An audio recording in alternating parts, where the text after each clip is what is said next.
जय बोलो देवाधिदेव 1008 श्री भगवान महावीर स्वामी की जय जय जय। अहिंसा परमो धर्म की जय जय जय। परम पूज्य आचार्य गुरुवर श्री विद्यासागर जी महाराज की जय जय जय। परम पूज्य 100 श्री प्रमाण सागर जी महाराज की जय जय जय। परम पूज्य 100 हर सागर जी महाराज की जय जय जय। नमोस्तु गुरुदेव नमो। एक राजा एक अजायब घर में अपने मंत्रियों के साथ गया।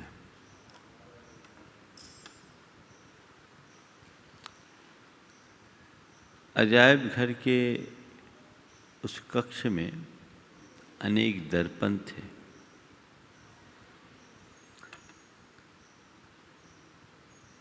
और उस दर्पण में एक जगह बहुत भीड़ लगी हुई थी। पूछा गया, दर्पण देखने में एक से दिख रहे हैं, फिर भी एक दर्पण विशेष के पास इतनी भीड़ क्यों?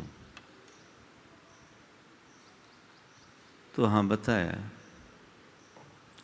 ये 4 प्रकार के दर्पण हैं। इसमें पहला दर्पण है, उसमें मनुष्य का वह रूप दिखता है जैसा वो है। दूसरे दर्पण में वह रूप दिखता है जैसा वो अपने बारे में सोचता है। तीसरे में वह रूप दिखता है जैसा वो लोगों को दिखाना चाहता है। और चौथे में वह रूप दिखता है जिस नज़रिए से लोग उसे देखते हैं। एक ही मनुष्य के अलग अलग रूप। राजा को आश्चर्य हुआ, बोला इसमें सबसे ज़्यादा भीड़ यहाँ क्यों है? बोले ये वो वाला दर्पण है जैसा लोग आदमी को दिखाना चाहता है। 4 रूप है, जैसे हम हैं, जैसा हम अपने बारे में सोचते हैं, और जैसा हम लोगों को दिखाना चाहते हैं, और लोग हमें जैसा देखते हैं। संत कहते हैं, सबसे पहले तुम वो देखो जैसे तुम हो, और फिर जैसा तुम लोगों को दिखाना चाहते हो वैसा बनो। जैसे तुम अपने बारे में सोचते हो उसको साकार करो, तो तुम जैसा दिखाना चाहते हो वैसा दिख जाओगे। और जहाँ तक लोगों को देखने का नजरिया है, वो हमारे हाथ में नहीं है, पर हम अपने आचरण और व्यवहार से लोगों की धारणा को बहुत आसानी से परिवर्तित कर सकते हैं। हमारे यहाँ कहा गया कि जीवन में सहजता होनी चाहिए, दोहरापन नहीं। आज अधिकतर लोग दोहरी जिंदगी जीते हैं। होते कुछ है, दिखते कुछ है। आज गुरुदेव ने जीवन के इस दोहरेपन को समाप्त करके सत्यनिष्ठ बनाने की प्रेरणा देते हुए कहा, 2 जीव न हो,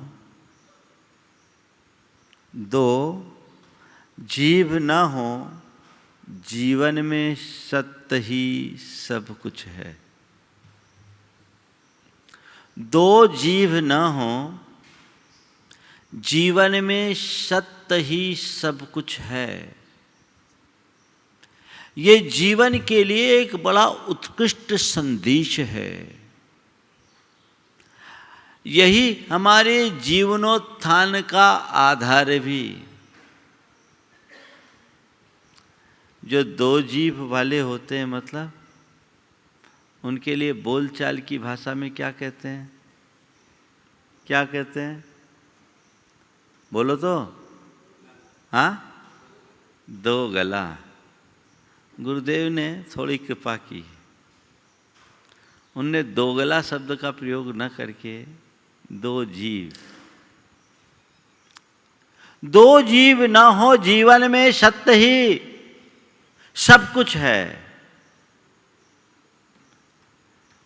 तुम्हारे हृदय में इस सत्य के प्रति कितनी श्रद्धा। बहुत सारे लोग हैं जो पूरी तरह सत्यनिष्ठ होते हैं, और बहुत से लोग ऐसे भी हैं जिनकी बातें पूरी तरह सत्य से परे होती हैं। अपने मन को पलट करके देखो कि मेरे मुख से जो भी उच्चारित होता है वो सत्य होता है या असत्य होता है।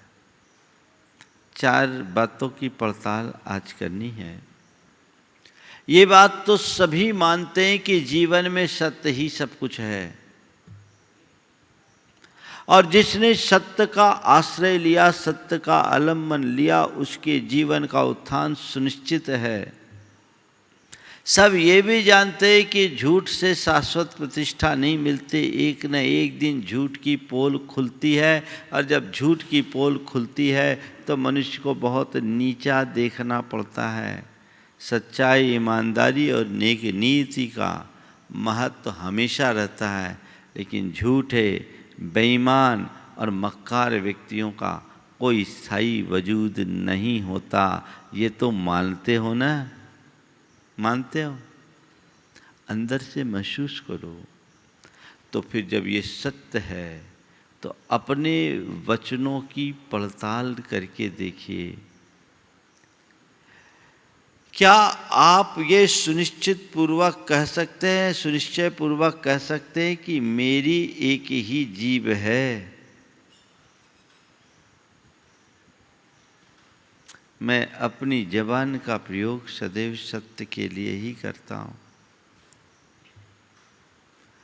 और जो बोलता हूं उस पर कायम रहता हूं? कर सकते हैं? पहला व्यक्ति वो जो सत्य बोलता है, सत्य पर कायम रहता है।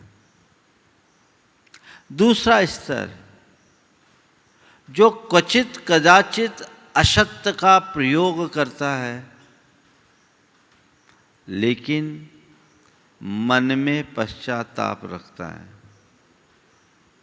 ये दूसरा लेवल है। तीसरा लेवल, जो क्वचित कदाचित सत्य बोलता है, ज़्यादातर झूठा होता है। और चौथा लेवल, जो सदैव झूठ ही बोलता, सपने में भी झूठ बोलता है। ये चार स्तर है मनुष्य के। हमें आज देखना है कि इसमें मैं कहाँ हूँ। दूसरे को मत देखना। दूसरा कितना सत्यवादी है उसकी परीक्षा के लिए तो आप सदैव तत्पर रहते हो। संत कहते भैया अपने गिरेबान में तो झांको, आखिर तुम कितने पानी में हो पहले ये तो देखो। पहली बात, ये सुनिश्चय पूर्वक आप कह सकते हो कि मैं केवल सत्य बोलता हूं और जो बोलता हूं उस पर कायम रहता हूं।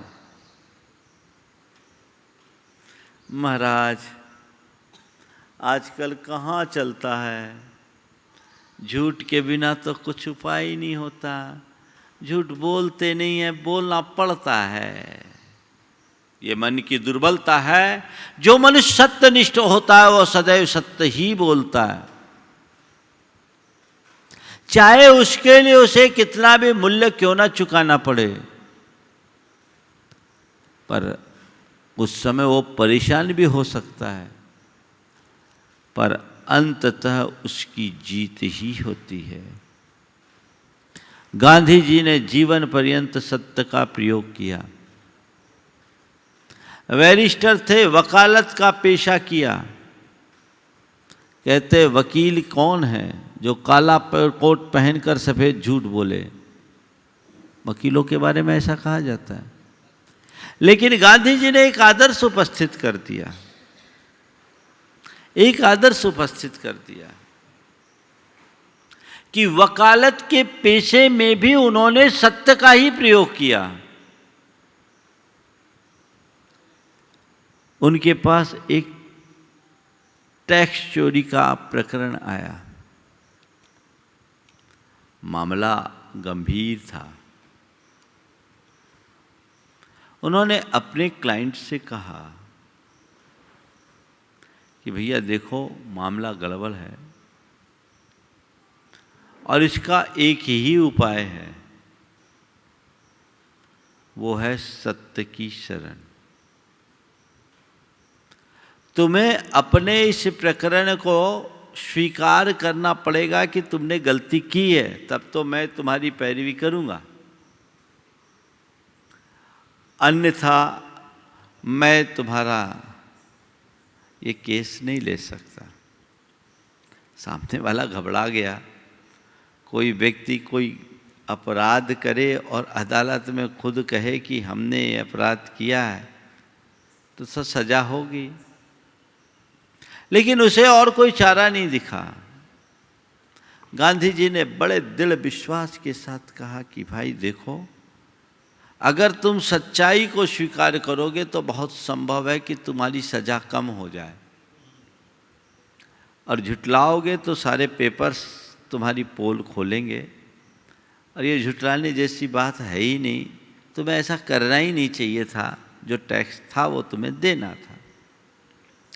गांधी जी की बात से प्रभावित होकर उन्होंने टैक्स देने की बात स्वीकार ली। का ठीक है, जो हो हम अदालत में स्वीकार करेंगे।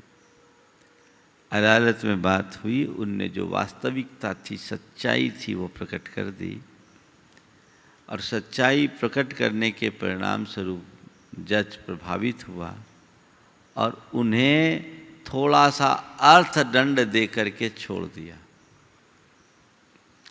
वो व्यक्ति इतना प्रभावित हुआ और अपने दुकान में उस फैसले को जड़कर नीचे एक टिप्पणी लिख दी कि इस प्रतिष्ठान में अब सत्य की ही प्रतिष्ठा होगी, असत्य की नहीं। जो भी काम होगा सत्य से होगा। आज अगर ऐसे व्यक्ति की बात आई तो कहेंगे कि वो तो बड़ा बेवकूफ़ है, और ऐसे वकील को तो मूंगफली खाने के भी पैसे घर से ले जाने पड़ेंगे, कोई पूछेगा नहीं। लेकिन ये हमारी दुर्बलता है। अंततः सत्य की ही जीत होती है, निष्ठा गहरी बनानी चाहिए।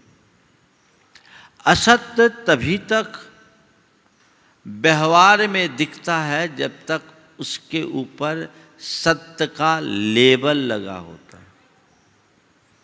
जब वास्तविकता प्रकट हो जाती है, पोल खुलती है, तो सब उससे मुंह फेरना शुरू करते हैं। तो पहली बात सत्य पर अडिग रहने की है।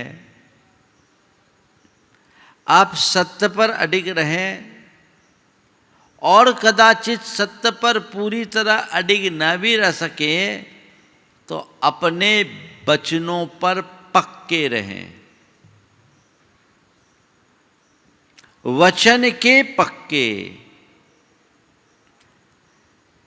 जो भी आपका कमिटमेंट हो उसे पूरी तरह निभाओ। पुराने जमाने में महाजनों की ये बातें होती थी, जो जवान दे दिया वो पक्का हो गया। लिखा पढ़ी तो बहुत बाद में शुरू हुई। जवान दे दिया यानी बात हो गई। और आज जवान दे देने की बात तो जाने दीजिए, पूरी लिखा पढ़ी हो जाए तो भी लोग डॉक्यूमेंट बदल देते हैं। कितना अधिक नैतिक पतन है। मनुष्य की वृत्ति इतनी स्वार्थपरता से भर गई है कि उसकी सारी विश्वसनीयता और प्रामाणिकता खंडित हो गई। सत्य से ही हमारी विश्वसनीयता है और सत्य में ही हमारी प्रामाणिकता है। जबान के पक्के होना चाहिए। मैं जब कोलकाता में था, एक सज्जन ने अपनी एक कहानी सुनाई। उन्होंने कहा, महाराज जी हमारे पिताजी राजस्थान से आए थे और हम लोग बड़े अभावग्रस्त स्थिति में इधर आए और एक सेठ जी के फर्म में काम कर रहे थे, जूट का काम था। हमारे पिताजी उनके मुनीम थे। एक अच्छा सौदा आया। मुनीम जी को लगा कि ये सौदा फायदे का ले लेना चाहिए। सेठ जी उस समय कोलकाता में थे नहीं, बाहर थे और उस समय तो टेलीफोन की कोई व्यवस्था थी नहीं कि उनसे संपर्क करे। उसने सेठ जी की अनुपस्थिति में भी फर्म के फायदे का सौदा देखकर वो सौदा ले लिया। सेठ जी आए, चूंकि ये डील बड़ी डील थी और बिना पूछे ताछे ये सौदा हुआ था। सेठ जी को ये बात जची नहीं। उन्होंने गुस्से में कह दिया कि अब तुमने ये डील बिना पूछे की है, इसका नफा नुकसान सब तुम्हारा, नफा नुकसान सब तुम्हारा। ठीक है, सेठ जी ने कह दिया तो मुनीम की औकात क्या कि सेठ के सामने कुछ जबान लड़ाए। अब क्या है, मार्केट चढ़ गया और उस सौदे में, उस जमाने में, आज से करीब 60 बरस पहले की बात बता रहा हूं, 5 लाख रुपए का फायदा हुआ। उनने पूरा डील बताया, ये प्रॉफिट है। सोचा सेठ लोग तो बोलते रहते हैं, जाकर के हिसाब दिया। उनने कहा, मैं एक बार जबान दे चुका, ये 5 लाख कमाए अच्छी बात, ये तुम्हारे, हमारे नहीं, ये तुम्हारे। ये है एक जीव वाले व्यक्ति की बात। दूसरा होता तो क्या करता, नुकसान होता तो उसके मत्थे जरूर जड़ता, और फायदा सब हड़पता और तहकीकात करता। ये जो बता रहा है इसमें कोई और खेल तो नहीं खेला। थोड़ा समझो, जबान देना,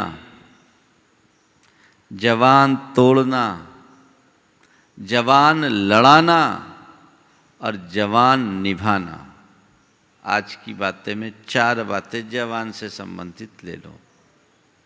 जबान दो, पहले जल्दी से किसी को जबान देना मत।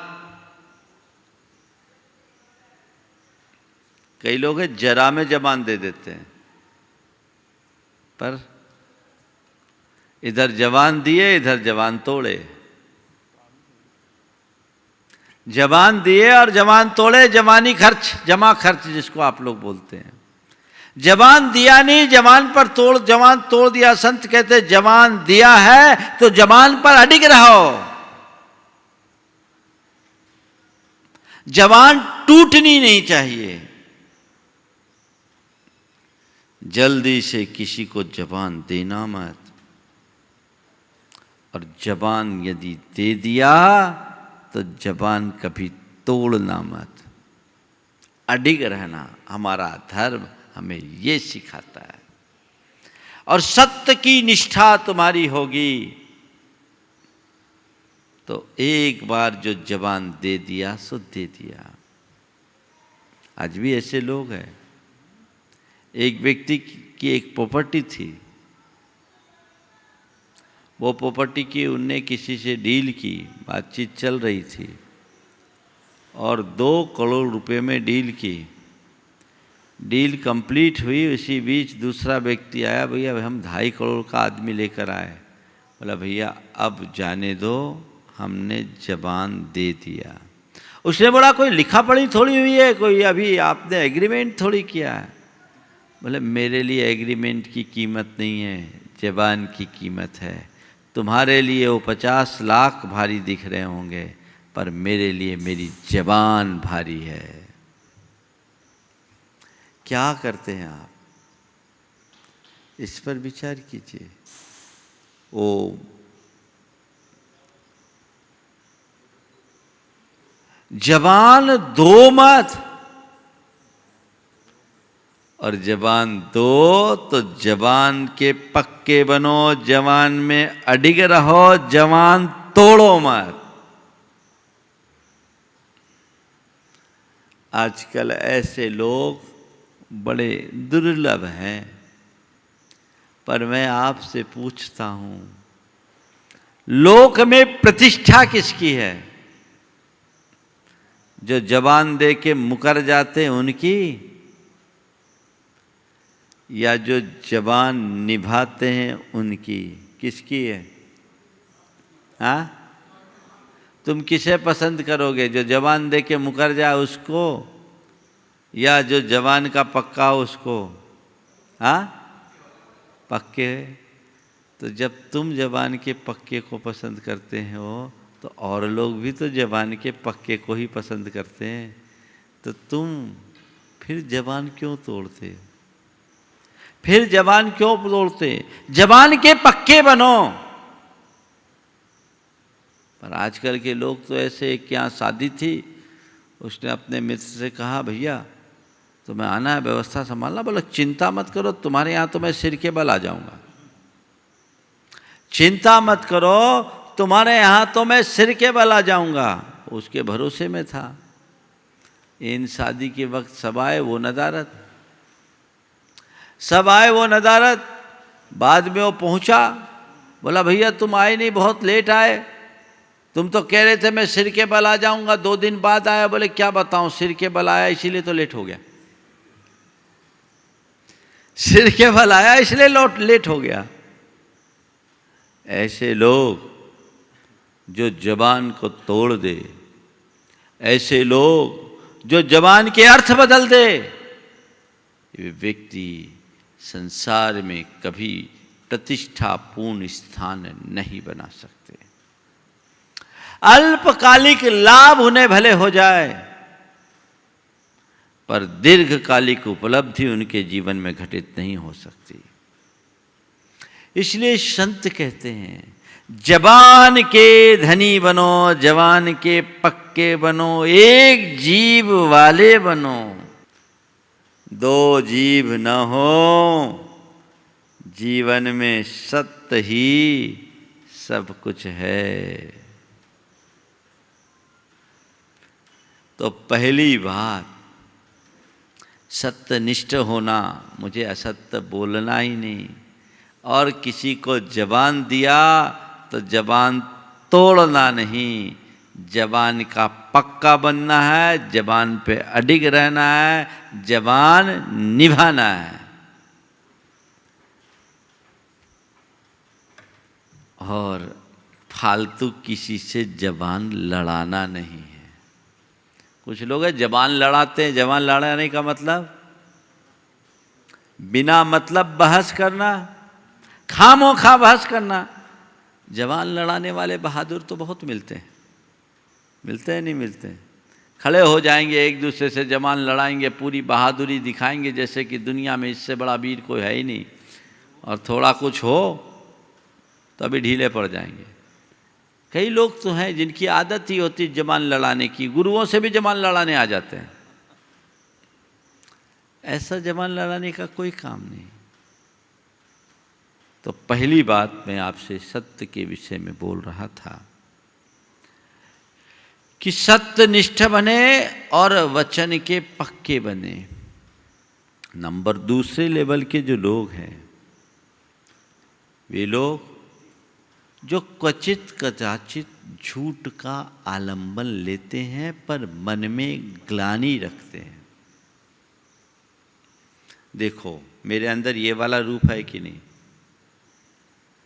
माना कि तुम पूरी तरह सत्य में निर्भर नहीं हो पाते, क्योंकि सत्य में कठिनाई है, परेशानी है, चुनौतियां हैं, अशुभताएं हैं। झूठ बोलने में शुभता है लेकिन परिणाम अच्छा नहीं है। चलो तुम आज अपने अंदर इतनी दृढ़ता नहीं रखते, कदाचित तुम्हें झूठ का आलंबन लेना भी पड़े तो लो, पर तभी जब तुम्हारा काम सच से न चले, वहीं झूठ बोलो जहां सच बोलने से तुम्हारा काम बिगड़े। वहां झूठ बोलो और अंदर ग्लानि रखो कि मैंने असत्य का प्रयोग किया। ये व्यक्ति भी अपेक्षाकृत अच्छे हैं। जहां मेरा काम सच से चलता है वहां झूठ क्यों बोलना? बोलो, आप इतने जागरूक रह सकते हैं? मेरा काम जहां सच से चले वहां मैं झूठ नहीं बोलूंगा। कोई होश नहीं। झूठ बोलना है तो बोलना है। जिस व्यक्ति के हृदय में सत्य और झूठ का भेद नहीं होता, वो व्यक्ति अपनी आत्मा की उन्नति नहीं कर पाता। एक धर्मात्मा की यही पहचान है, या तो वह असत्य का प्रयोग न करे, और यदि कदाचित करेगा भी तो तभी करेगा जब सच से उसका काम न चले। पर झूठ बोलते हुए भी आत्मग्लानि कि मैं गलत दिशा में गया हूँ, झूठ एक पाप है और मैंने पाप का आलंबन लिया। मैं आपसे पूछता हूँ, आपसे कोई पाप होता है तो पश्चाताप होता है कि नहीं? एक चींटी भी मर जाती है तो मन दुखता है, अरे आज हमसे एक चींटी खामोखा मर गई। क्यों? क्योंकि तुम हिंसा को पाप मानते हो, अन्य प्रकार के अनाचार को भी पाप मान लेते हो कि ये ठीक नहीं। झूठ के विषय में क्यों नहीं सोचते कि हाय मेरे मुख से आज झूठ निकल गया जो मुझे नहीं बोलना चाहिए था? उस झूठ के विषय में ऐसा क्यों नहीं बोलते? क्यों? क्योंकि झूठ को पाप समझते ही नहीं। यदि असत्य का प्रयोग करते समय मन में ग्लानि हो तो वो व्यक्ति बहुत सहजता से उस असत्य से बच सकता है, उसके जीवन में परिवर्तन आ सकता है। तो आप देखिए दूसरे लेवल पे हैं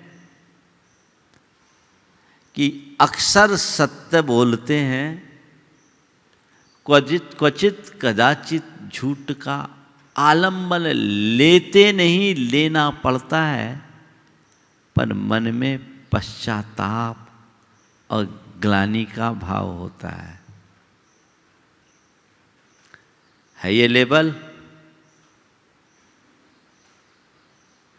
अगर ये लेवल है तो ठीक, तुम देखना, दूसरों को मत नापना, खुद को नापना। तीसरा लेवल, जो प्रायः झूठ बोलता है कभी कभी सच बोलता है। प्रायः झूठ बोलता है कभी कभी सच बोलता है। ऐसे लोग होते हैं जिसके मुख से प्रायः झूठे ही निकलता है, सच कभी कभार निकल गया, मजबूरी। वो आदमी भरोसे के काबिल नहीं। 1994 में जब यहाँ चातुर्मास हो रहा था, कर्म बंध की प्रक्रिया पर एक संगोष्ठी थी। तो पंडित जी थे ही, इधर हमने मोर्चा संभाल रखा था, बहुत सारे विद्वान आए थे। एक विद्वान ने मंच से हमारी प्रशंसा की, आप लोगों को याद होगा, बुजुर्ग विद्वान थे, नाम नहीं ले रहा हूं क्योंकि इस दुनिया में नहीं है वो।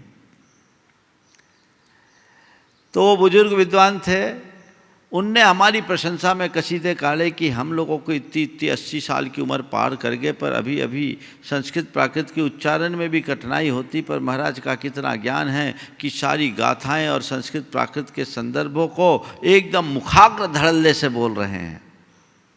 उस सत्र की अध्यक्षता पंडित सागरमल जी विदिशा वाले कर रहे थे।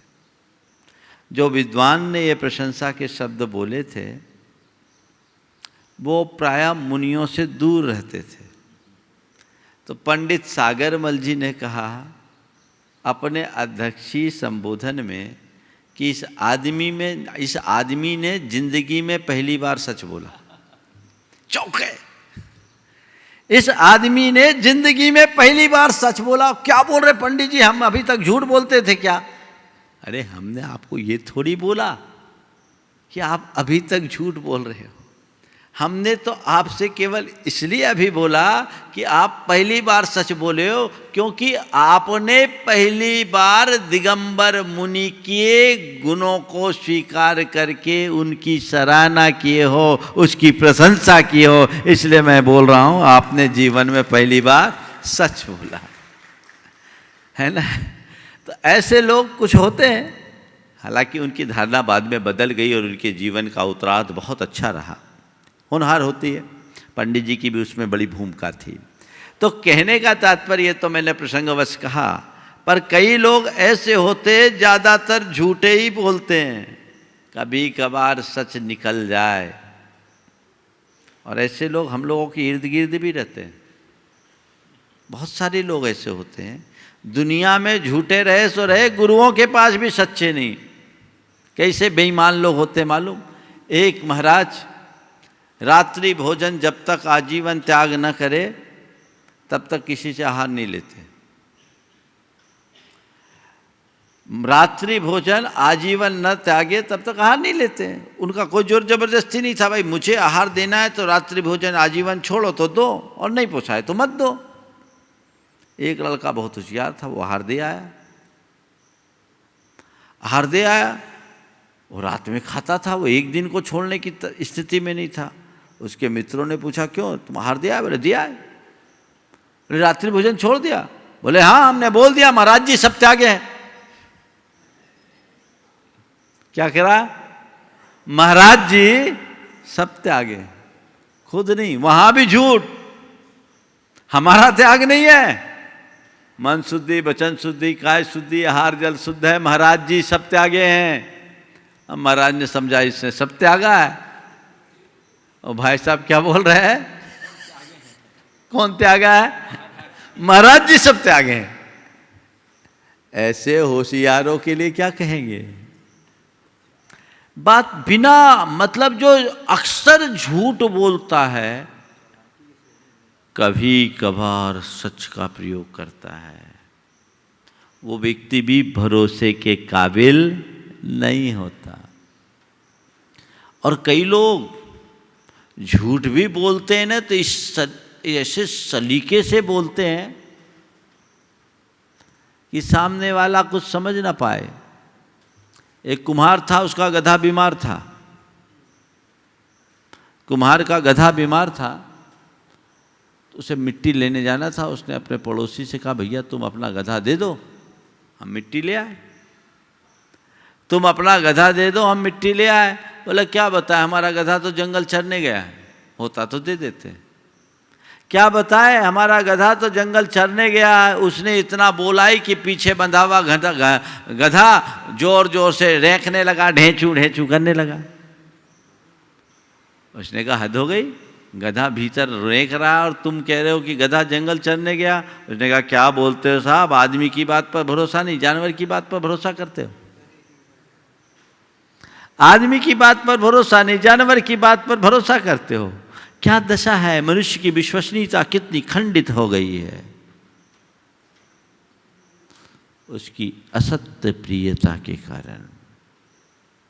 आज ऐसे लोग बहुलता से पाए जाते हैं जो कभी कभार सच बोले, ज्यादा झूठ बोले, कोई काम का नहीं। ऐसे आदमी से कभी भी धोखा खाया जा सकता है, भरोसा मत रखना। हमारे पास जब लोग आते हैं ना तो मैं तो हिसाब लगाता हूँ किसकी बात में कितना का भाग देना, कितने का गुनाह करना। पूरा गुनाह भाग लगा करके अर्थ लगाता हूँ, नहीं तो तुम लोगों की बातों को सीधे सीधे मैं लेना शुरू कर दूँ ना तो तुम लोग तो हमारा ही कबाड़ा कर दोगे। बड़ी बुरी हालत है। कई लोग हैं जो आदतन बोलते हैं, वो उनकी आदत में, वो उनकी हैबिट में, उससे बच नहीं पाते। प्रवृत्ति ऐसी बन गई, बिना मतलब के झूठ। उनकी जिब्बा का कोई वजन ही नहीं। देखो ना आजकल जितने भी सोशल मीडिया है उसमें कितने फेक न्यूज़ जाते हैं, ज़्यादातर फेक ही न्यूज़, फेक ही न्यूज़, फेक ही न्यूज़। कोई सिर नहीं, कोई पैर नहीं। अभी एक फेक न्यूज़ चला दिया दमोह के लोगों के लिए कि 65 लोग संक्रमित है, सभी मंदिर वाले। बिना आधार के खामोखा मंदिर और मंदिर वालों को बदनाम करने का कृत्य है। किस सिर फेरे के दिमाग की उपज कुछ पता ही नहीं लगता। उसको क्या मिला इससे? समाज में भ्रम फैलाकर उसने पाया क्या? लेकिन लोग नहीं सोचते। तुम्हारे व्हाट्सएप में और अन्य सोशल मीडिया में जितनी भी खबरें आती है वो सच होती कि झूठ? ज़्यादातर झूठ। इसका परिणाम क्या? लोग उस पर भरोसा ही खो देते हैं। ऐसा व्यक्ति जो अक्सर झूठ बोले, कभी सच बोल दे तो उसकी बात पर भरोसा नहीं करते। भेड़िया आया, भेड़िया आया, भेड़िया आया रोज चिल्लाता था, मजाक करता था। लोग कुछ दिन उस पर भरोसा किए, देखे वहाँ कोई भेड़िया नहीं, बोला मैं तो मजाक कर रहा हूँ। और एक दिन सच में भेड़िया आ गया। वो बोल रहा भेड़िया आया, भेड़िया आया, क्या मजाक कर रहा होगा, भेड़िया उसको उठा ले गया। तो जो व्यक्ति अक्सर असत्य बोलता है उसका पोल तो खुल ही जाता है, और वो कभी सच बोले भी तो उसकी कोई वजनदारी नहीं होती। उसका सच भी झूठ हो जाता है। इसलिए दो जीव न हो, जीवन में सत्य ही सब कुछ है। ये वाक्य अपने हृदय में अंकित कर लो, तब तुम जबान के पक्के बनोगे। अन्यथा व्यर्थ जबान लड़ाने से कोई फायदा नहीं। चौथे स्तर के लोग जो झूठ ही बोलते हैं, वो झूठ की प्रतिमूर्ति होते हैं। एक झूठ को साबित करने के लिए, सच साबित करने के लिए 100 झूठ बोलते हैं, और पता नहीं उनका दिमाग कैसा कैसा चलता है, कैसा चलता है। और ऐसे ऐसे झूठ की मत पूछो, वो समझ नहीं पा रहा क्या है। सन 2009 से 2013-14 तक अभी भी चलता है, आज सार्वजनिक रूप से बोल रहा हूँ। एक युवक, उसके पास पता नहीं हमारे से जुड़े हुए लोगों के नंबर्स कैसे आ गए। वो किसी को भी फ़ोन करे, मैं अमुक जगह से हूँ, गाड़ी से आया हूँ, एक्सीडेंट हो गया है और लोगों ने हमारा सब छीन लिया है, मेरी माँ गंभीर रूप से घायल है, भैया इस अकाउंट में इतने 5000 रुपये डाल दो तो बड़ी कृपा होगी। यहाँ भी आए होंगे 2-4 फ़ोन। अभी कुछ 9000 ने भी दिए। हाँ, अभी नहीं, पहले की बात। फिर 1-2 बार हमें बोलना पड़ा। अब वो व्यक्ति झूठ बोलकर, चकमा देकर लोगों से ऐसे 3000-5000 की मांग करे, कोई बोले चलो दे दो, पर वो इतनी चतुराई से झूठ बोले कि किसी को पता भी न लगे। पर ऐसा करके कितनी बार वो अपनी माँ को मरवा चुका। कितना पाप, कितना फरेब।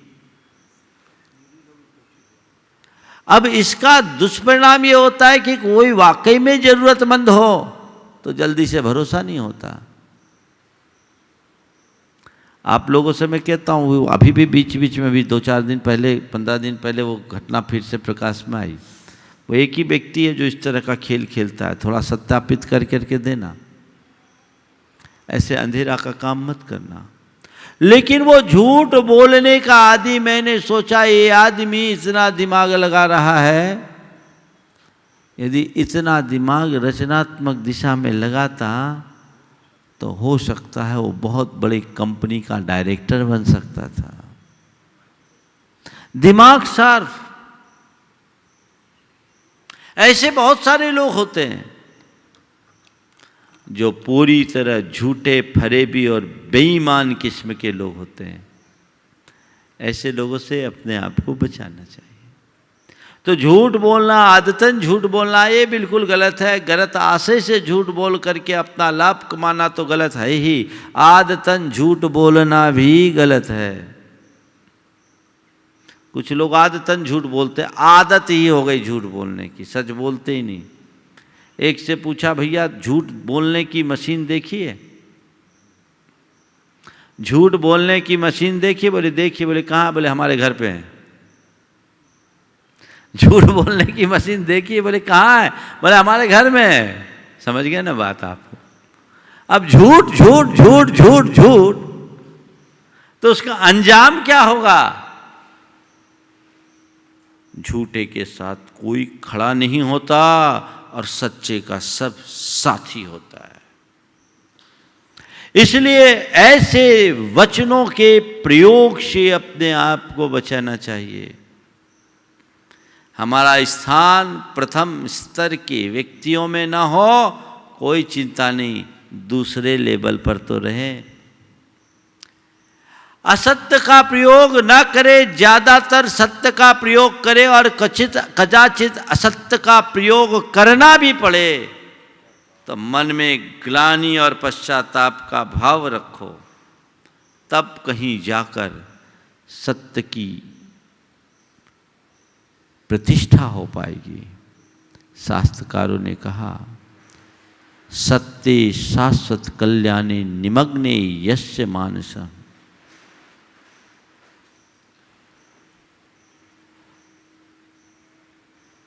ऋषिभ्यो स महान नूनम देवेभ्यो वरो मतः। जिसका मानस शाश्वत कल्याणकारी सत्य में लीन रहता है, निमग्न रहता है, वो ऋषि मुनियों और देवताओं से भी श्रेष्ठ माना जाता है। इसलिए उस श्रेष्ठता को अपने हृदय में उद्घाटित करे और जीवन को तदनुरूप आगे बढ़ाने का सत प्रयत्न करे। तो दो जीव ना हो, जीवन में सत्य ही सब कुछ है। बहुत बड़ा बोध वाक्य है। इस वाक्य को रटना बहुत साधारण बात है। इस वाक्य को घोंट कर अपने हृदय में स्थापित कर लेना ही जीवन की सबसे बड़ी उपलब्धि। तो पलटना नहीं, अपने जीवन को आगे बढ़ाने का प्रयास करना है। ऐसा प्रयास हम सबका हो और जीवन को हम ऊर्ध्वमुखी बनाएं, अग्रगामी बनाएं, उपलब्धियों के मुकाम पर पहुंचाएं, तो हमारे जीवन की उपलब्धि होगी। अब और क्या बोलूं, एक बात और आजकल देखने में आई, गैरों से तो फिर भी सच बोल दे, अपनों से झूठ बोलते हैं। बच्चे माँ बाप को झूठ बोलते हैं, उनको वास्तविकता नहीं बताते हैं, माँ बाप को गलतफहमी का शिकार बना देते हैं, और जब बात प्रकट होती है तो वो बेचारे कहीं के नहीं रह पाते। ये बड़ा गलत है। माता पिता के सामने झूठ, गुरुजनों के समक्ष झूठ, और धर्म क्षेत्र में झूठ, इसका तो कभी प्रयोग मत करना। इससे तो बचना, क्योंकि यहाँ अगर तुमने झूठा किया, झूठ का प्रयोग किया, तुम्हारी जिंदगी ही झूठी बन जाएगी। न जाने कहाँ कहाँ जाकर कितने कितने प्रकार के दुखों का पात्र बनना पड़ेगा। कुछ जगह मनुष्य को सच्चा होना चाहिए। तो मैं पुनः दोहरा रहा हूँ, हमेशा सत्य बोलो और वचन के पक्के बनो। नंबर 2 में कदाचित सत्य न बोल पाओ, असत्य का आलम्बन भी लो तो मन में पश्चाताप रखो। ज़्यादातर सत्य हो, क्वचित कदाचित असत्य। मन में पश्चाताप होगा तो वो असत्य भी धीरे धीरे छूट जाएगा।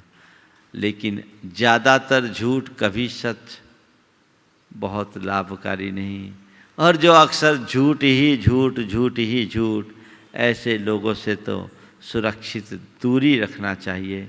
तो ये चारों लेवल पर ध्यान रखें। और जबान देना मत, जबान दो तो जबान तोड़ना मत। जबान का पक्का रहना और व्यर्थ कभी किसी से जबान न लड़ाना। आज के प्रवचन का कुल सार यही है, 2 जीव न हो, जीवन में सत्य ही सब कुछ है। इसे आत्मसात करें। जाप के साथ हम विराम लेंगे।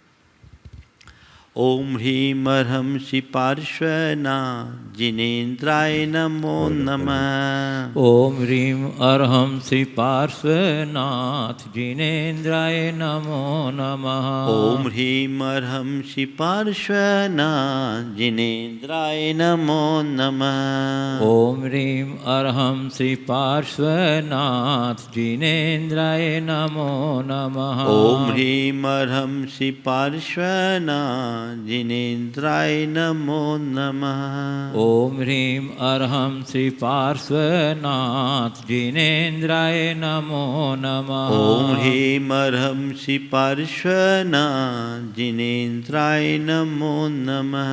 ओम ह्रीं अर्हंसि पार्श्वनाथ जिनेन्द्राय नमो नमः। ओम ह्रीं अर्हंसि पार्श्वनाथ जिनेन्द्राय नमो नमः। ओम ह्रीं अर्हंसि पार्श्वनाथ जिनेन्द्राय नमो नमः। ओम ह्रीं अर्हंसि पार्श्वनाथ जिनेन्द्राय नमो नमः। ओम ह्रीं अर्हंसि पार्श्वनाथ जिनेन्द्राय नमो नमः। ओम ह्रीं अर्हंसि पार्श्वनाथ जिनेन्द्राय नमो नमः। ओम ह्रीं अर्हंसि पार्श्वनाथ जिनेन्द्राय नमो नमः। ओम ह्रीं अर्हंसि पार्श्वनाथ जिनेन्द्राय नमो नमः।